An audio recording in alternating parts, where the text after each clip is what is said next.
My book is End Times in 2019, the end of the Mayan calendar and the countdown to Judgment Day. It's about end times prophecy, mostly from a Bible perspective, but there's a comparison to Mayan prophecy, the end of their Long Count calendar, and a variety of mythology from around the world, especially Egypt and India. In my opinion, many prophecies of the end of the world or end times events are talking about the same things, and they focus on different characters and they describe it in different ways, but if you know the similarities to look for, I think that many of them are talking about the same things. One aspect that I focus on is, of course, the end of the Mayan calendar. It's not really the end of their calendar, it's just the end of the biggest cycle in December of 2012. But the timing is so specific, I had to look at the Bible and see if I thought anything biblical was leading to this year as well. And I do think there are things that point to 2012.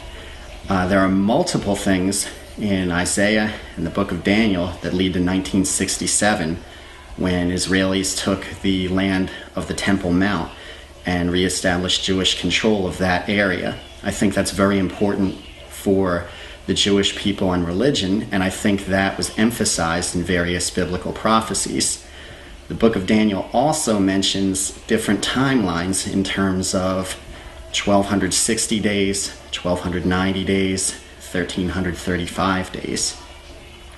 If you count those days as years, the difference between the last two time frames is only 45 years, and I'm pretty certain that the 1260 and the 1290 bring us from earlier events up to 1967, and that the extra 45 years brings us to 2012.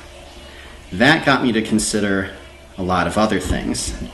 Eventually I decided that end times events in general in the Bible could best be understood through the filter of an ancient Jewish wedding ceremony if the characters that we think of as people are also represented as astronomical bodies. The night sky is like a giant clock, and if you want to tell the future about a certain point in time without them necessarily understanding your version of a calendar, you can always describe things in the sky, and astronomers, or really anyone with the software available today, can see when certain things are in the right position in the sky, and we can calculate when such an arrangement would exist. And I think there are a lot of events described that fit the astronomy for December of 2019.